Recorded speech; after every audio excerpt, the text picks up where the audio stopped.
भाई अगर मैं मर जाऊंगा ना तो तेरे को लेके मरूंगा, पहली बात वो। और समझिए, और मैं कितना मारा और कितना जिंदा हूं ना, तुम लोग दोनों एक टास्क के बाद आके अपना परख लेना, ठीक है? समझ में आया? कि जो गैर मुस्लिम अच्छे अमाल करते हैं वो क्यों नहीं जन्नत में जाएंगे? बहन, जन्नत में जाने के लिए 4 शराइत है। जब मैं मेरा 10th स्टैंडर्ड पास किया, मैं सेंट पीटर्स स्कूल से फारिग हूं। जब मैं आईसीएसई में था 10वीं में, मेरे एग्जामिनेशन में 6 कंपल्सरी सब्जेक्ट्स थे। English, mathematics, science, geography, history, Hindi, 6 subjects compulsory. 6 subjects में पास होना कंपल्सरी है। इसी तरीके से इंसान को जन्नत में जाने के लिए 4 शराइत है। यह लिखा है सूरह अल असर में, सूरा नंबर 103, आयत नंबर 1, 2, 3, जिसमें अल्लाह ताला फरमाते वल अस्र इन्नल इंसान लफी खुस्र इल्ला लज़ीना आमनू व अमिलुस सॉलिहाति व तवासौ बिल हक़्क़ व तवासौ बिस सब्र। अल्लाह सुब्हानहू व तआला कसम खा रहे हैं वक्त की, असर की। बेशक इंसान खसारे में है। सिर्फ वो लोग जो 4 चीज में सफलता पाते हैं वो लोग खसारे में नहीं हैं।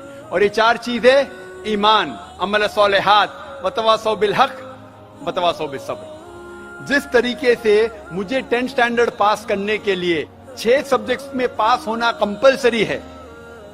मिसाल के तौर पे अगर मुझे mathematics, English, history, geography, science में 99% मार्क्स मिलते हैं, 99%, और हिंदी में सिर्फ मुझे 10% मिलते हैं, एंड पासिंग मार्क्स इज 40%। पास होने के लिए 40 मार्क्स की जरूरत है। अगर एक सब्जेक्ट में, हिंदी में, मुझे 10% मार्क्स मिलते हैं और बाकी 5 सब्जेक्ट में 99% मार्क्स मिलते हैं, क्या मैं 10th स्टैंडर्ड पास करूंगा कि नहीं? बहन, मैं आपसे पूछना चाहता हूं, क्या मैं 10th स्टैंडर्ड में सफलता पाऊंगा कि नहीं? एक सब्जेक्ट में 10%, बाकी 5 सब्जेक्ट्स में 99%, क्या मैं 10th स्टैंडर्ड पास करूंगा कि नहीं? नहीं। क्यों? क्योंकि मुझे हिंदी में 10% मार्क्स मिले, भले 99 मिले बाकी 5 सब्जेक्ट में, हिंदी में 10 फेल। उसी तरीके से जन्नत में जाने के लिए सूरह अल असर के हिसाब से 4 चीजें जरूरी है। ईमान, अमल सॉलिहात, नेक अमाल जो आप कह रहे हैं, वतवासौ बिल हक, लोगों को हक की तरफ बुलाना, वतवासौ बिस सब्र, लोगों को सब्र की तरफ बुलाना। 4 चीजें जरूरी है। एक भी चीज अगर इन 4 में से मिसिंग है, मौजूद नहीं है, अगर आप एक भी चीज में फेल होते हैं तो आप जन्नत में नहीं जा सकते। अगर आप कहते हैं कि आप अच्छे इंसान हैं, आमाल में आप बहुत अच्छे अमाल करते हैं, मान लो आपको 99 मार्क्स मिले अमाल में, 99, लेकिन ईमान में तो आप फेल है। आप ये नहीं मानते कि अल्लाह एक और मोहम्मद सल्लल्लाहु अलैहि वसल्लम आखिरी पैगंबर है, जो सारी मजहबी किताब में लिखा है, तो आप ईमान में फेल है। आप कितने भी नेक काम करो, 99% मिले, 100% मिले, बाकी 3 हिस्से में ईमान में लेकिन फेल हुए, तो आप जन्नत में नहीं जाएंगे। इसी तरीके से अगर कोई इंसान नाम का मुसलमान है, अच्छे अमाल नहीं करता है, नेक अमाल नहीं करता है, वतवासौ बिल हक, दावत नहीं देता है लोग को, हक के राह पे नहीं बुलाता है, या लोग को सबर की तरफ नहीं बुलाता है, सिर्फ नाम का मुसलमान है, मोहम्मद, सुल्तान, जाकिर, अब्दुल्ला, तो वो जन्नत में नहीं जाएगा। उसे जन्नत में जाने के लिए ईमान, अमल सॉलिहात, वतवासौ बिल हक, वतवासौ बिस सब्र, 4 चीज की जरूरत है। इसीलिए आप अमाल कितने भी अच्छे, अगर ईमान नहीं है कि अल्लाह एक है और अल्लाह के अलावा किसी की इबादत नहीं करना चाहिए, और ईमान नहीं है कि मोहम्मद सल्लल्लाहु अलैहि वसल्लम आखिरी पैगंबर है, तो आप जन्नत में कभी भी नहीं जाएंगे। बहन, क्या आप मेरे जवाब से सहमत है? Yes. Thank you for clarifying the point. You're most welcome. मेरा मन में बहुत दिन से कुछ सवाल है मेरा धर्म के प्रति, और जो स्वर्ग और नर्क के बारे में बार बार बोला जाता है, ये सचमुच क्या स्वर्ग और नर्क कहीं पर है? ये मैं जानना चाहता हूं, या ये डर है जो इंसान को गलत काम करने से रोकता है।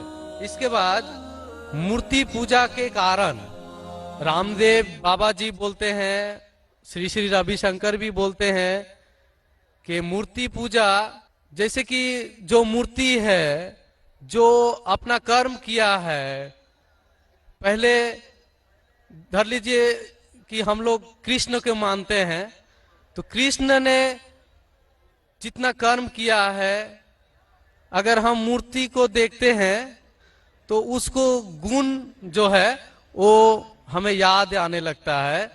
तो ये पॉजिटिव बोलते हैं कि मूर्ति को देखने से उसके अंदर में जो अच्छाई गुण था वो हम में जाग जाता है और हम वैसा ही बनना चाहते हैं, अच्छा बनना चाहते हैं। भाई साहब ने 2 सवाल पूछा है। पहले सवाल ये है कि क्या स्वर्ग और नरक असली में है या सिर्फ डर पैदा करने के लिए इंसानों के लिए है? स्वर्ग और नरक असली है, जन्नत और जहन्नम असली है, और असली चीज भी डर पैदा करती है। जरूरी नहीं कि वो बनावटी होना चाहिए, असली है। और इसमें जो लोग गलत करेंगे वो नरक में जाएंगे, जो अच्छा काम करेंगे स्वर्ग में जाएंगे। जहां तक कि दूसरा सवाल है कि रामदेव बाबा और श्री श्री रविशंकर कहते हैं कि श्री कृष्ण को जब उसकी तस्वीर को देखते हैं, मूर्ति को देखते हैं, जो अच्छे काम किए वो याद आते हैं और आप उनके जैसा बन जाते हैं। ये कह रहे श्री श्री रविशंकर और रामदेव बाबा। आप श्री श्री रविशंकर में मानेंगे या वेद में मानेंगे? वेद कहती है, यजुर्वेद चैप्टर नंबर 32 वर्ष नंबर 3, न तस्य प्रतिमा अस्ति, उस ईश्वर की प्रतिमा नहीं। लिखा है शतशतर उपनिषद में चैप्टर नंबर 4 श्लोक नंबर 19, न तस्य प्रतिमा अस्ति, उस ईश्वर की कोई प्रतिमा नहीं, कोई अक्ष नहीं, कोई फोटोग्राफ नहीं, कोई पेंटिंग नहीं, कोई पिक्चर नहीं, कोई आइडल नहीं, कोई स्टैच्यू नहीं। तो आप श्री श्री रविशंकर की बात मानेंगे या वेद की बात मानेंगे? अगर आप श्री श्री रविशंकर की बात मानते हैं और वेद की बात को छोड़ देते हैं तो आप श्री रविशंकर के चेले बनते हैं, लेकिन वेद के नहीं। मैं भी अगर कुछ कुरान के खिलाफ बात करूं तो मुझे छोड़ दीजिए। मैं हमेशा कुरान का हवाला देता हूं। कुरान अल्लाह की किताब है, तो कुरान का हवाला देके कुरान की बात करता हूं तो मानो। अगर कुरान को मैं छोड़ दूंगा तो मेरी बात भी मत मानो। जो कुरान और सही हदीस के खिलाफ बात करता है, कितना भी बड़ा आलिम हो, उसकी बात मत मानो। उसी तरीके से मैं जो बात कर रहा हूं वेद की बात कर रहा हूं। तो अगर वेद की बात टकराती है श्री श्री रविशंकर से, रामदेव बाबा से, और मेरा डिबेट हो चुका है श्री श्री रविशंकर के साथ, मेरा डिबेट श्री श्री रविशंकर के साथ हो चुका है बेंगलोर के अंदर। और वो डिबेट देखिए आप, वो डिबेट का मौजू था concept of God in Hinduism and Islam in the light of the scriptures. Means धर्म की जितनी किताबें हैं उनकी रोशनी में खुदा का क्या तस्वुर है इस्लाम और हिंदुइज्म में।